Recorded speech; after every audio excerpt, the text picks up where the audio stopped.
হাতে মাত্র 10 মিনিট সময় থাকলে ইনস্ট্যান্ট এই রেসিপিটা একবার বানিয়ে দেখুন। কথা দিচ্ছি খেয়ে মন খুশি হয়ে যাবে। এইভাবে একবার তৈরি করলে দেখবেন নিজেরাই খেয়ে অবাক হবেন যে এত সহজে এত সুন্দর একটা রেসিপি তৈরি করে নেওয়া যায়। না আটা, না ময়দা, সুজি, চালের গুঁড়ো ছাড়াই রেডি হবে এত সহজ। বন্ধুরা, নতুন একটা পর্ব দেখার জন্য আপনাদের সকলকে স্বাগত জানাই।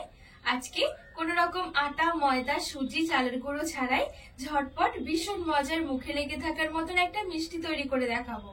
ঘরে থাকা উপকরণে ঝটপট বানিয়ে নিতে পারবেন, একদমই ঝামেলা মনে হবে না, আর খেতেও ভীষণ ভালো লাগে। তো চলুন, আশা করছি রেসিপিটি অনেক ভালো লাগবে। আবার প্রথমে গ্যাস ধরিয়ে আমি এখানে একটা কড়াই বসিয়ে দিয়েছি। এবারে কড়াইয়ের মধ্যে দিয়ে দিচ্ছি 1 কাপ লিকুইড দুধ।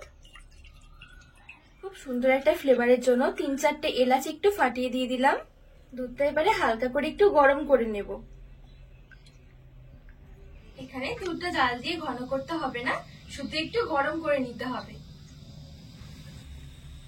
তো দুধটা আমি এখানে একটু ভালো করে গরম করে নিয়েছি। এবারে দিয়ে দিচ্ছি চিনি। আমি এখানে 3 টেবিল চামচ চিনি নিয়েছি। আর দিয়ে দিচ্ছি 3 টেবিল চামচ শুকনো নারকেলের গুঁড়ো। যদি হাতের কাছে শুকনো নারকেলের গুঁড়ো না থাকে, ফ্রেশ নারকেলটা কুড়িয়েও কিন্তু দিতে পারেন। আর 3 টেবিল চামচ দিয়ে দিচ্ছি গুঁড়ো দুধ। এবারে সবকিছু ভালো করে নেড়েচেড়ে মিশিয়ে নেব। গ্যাসের আঁচটা এখন আমি মিডিয়াম থেকে লো আঁচের মাঝামাঝি রেখে দিয়েছি। এবারে নেড়েচেড়ে একটু ঘন হয়ে আসা পর্যন্ত অপেক্ষা করব। তো নাড়াচাড়া করতে করতে একটা পর্যায়ে দেখবেন এরকম ঘন হয়ে আসবে, আর কড়াই থেকে হালকা করে একটু ছেড়ে আসতে থাকবে। এই দেখুন, এই পর্যায়ে 2 টেবিল চামচের মতন দিয়ে দিচ্ছি কাজু বাদাম কুচি। ভালো করে নেড়েচেড়ে একটু মিশিয়ে নেব।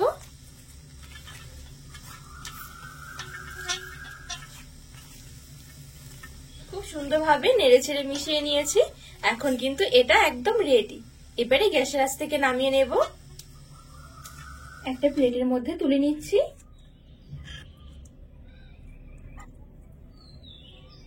আবারও এই কড়াইটা একটু ধুয়ে গ্যাসের উপরে বসিয়ে দিয়েছি।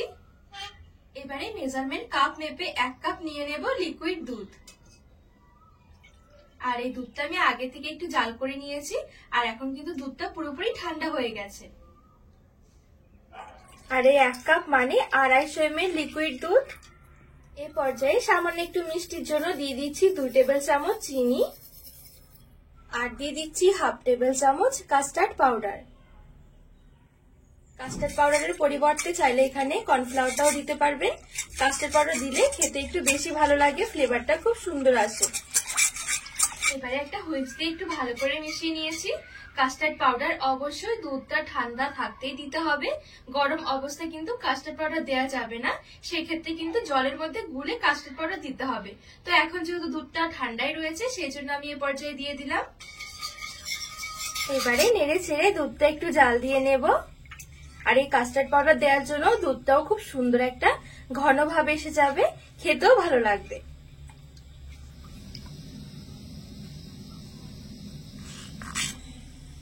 1 থেকে 2 মিনিটের জন্য একটু জাল দিয়ে নিয়েছি। খুব বেশিক্ষণ জাল দিতে হবে না কাস্টার্ড পাউডার দেওয়ার জন্য, এমনিতেই দেখবেন খুব সুন্দর একটা ঘন ভাব এসে যাবে। এবারে আমি গ্যাসের আঁচটা বন্ধ করে দেব। এবারে নামিয়ে এক সাইডে রেখে দেব একটু ঠান্ডা হওয়ার জন্য। এবারে আমি এখানে নিয়েছি 8 পিসের মতন স্লাইস করা পাউরুটি। এই দেখুন। আর এক এক সময় দেখবেন আমাদের অনেকের ঘরে কিন্তু পাউরুটি আনলে কিছু পাউরুটি থেকে যায়, খাওয়া হয় না। তো তখন এই পাউরুটিগুলো না ফেলে দিয়ে এইভাবে বানিয়ে নিতে পারেন, খেতে দেখবেন একদম অন্যরকম, ভীষণ ভালো লাগে। এবারে এই স্লাইস করা পাউরুটির এই সাইডে ব্রাউন কালারের অংশগুলো আমি একটু কেটে নেব।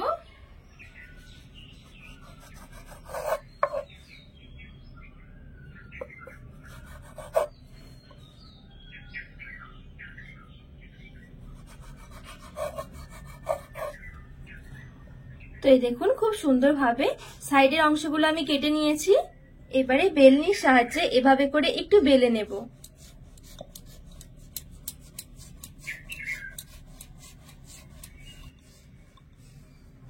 তো এই দেখুন এখানে আমি খুব সুন্দরভাবে এরকম করে বেলে নিয়েছি।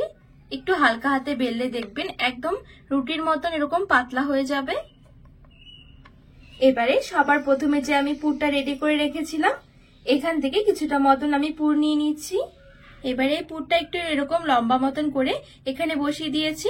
বসিয়ে এবারে ঠিক এইভাবে করে ধরে একটু রোল করে নেব। আর এই দিকটাতে একটু জল লাগিয়ে দিচ্ছি।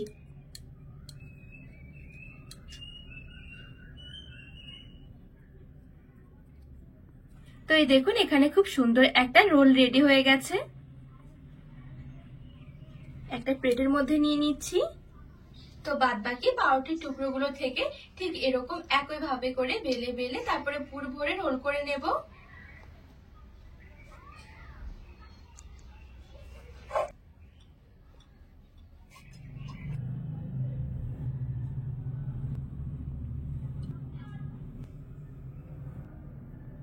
তো এই দেখুন এখানে আমি সবগুলো পাউরুটির টুকরো থেকে এইভাবে করে খুব সুন্দর করে রোল তৈরি করে নিয়েছি। এদিকে আমি একটা ফ্রাইং প্যান বসিয়ে দিয়েছি গ্যাস ধরিয়ে। এবারে ফ্রাইং প্যানে কিছুটা মতন দিয়ে দিচ্ছি ঘি, মোটামুটি 3 থেকে 4 টেবিল চামচ। এবারে ঘিটা আমি একটু ভালো করে গরম করে নেব। আর এখানে চেষ্টা করবেন অবশ্যই এই ঘিটা দিয়ে তৈরি করতে, তাহলে খেতে অনেক বেশি ভালো লাগবে। এবারে ঘিয়ের মধ্যে এক এক করে দিয়ে দেবো রেডি করে রাখা রোলগুলো।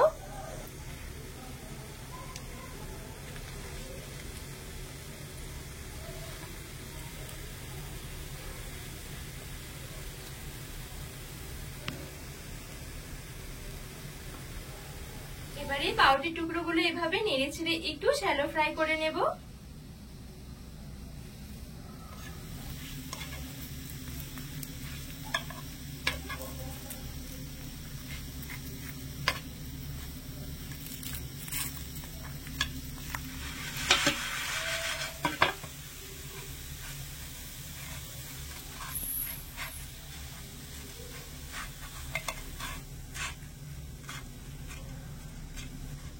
তো এই দেখুন এখানে আমি দুটো পিঠে খুব সুন্দরভাবে হালকা করে সেকে নিয়েছি। দেখুন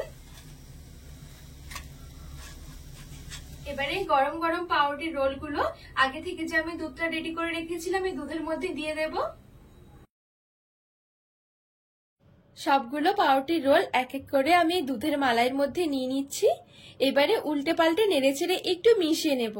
খুব বেশিক্ষণ এখানে দুধের মালাইয়ের মধ্যে রাখার দরকার নেই, অল্প সময়ের জন্য নাড়াচাড়া করলে কিন্তু রেডি হয়ে যাবে, একদম ঝটপট রেডি হয়ে যায়। আর এই দেখুন দেখতে কতটা সুন্দর লাগছে।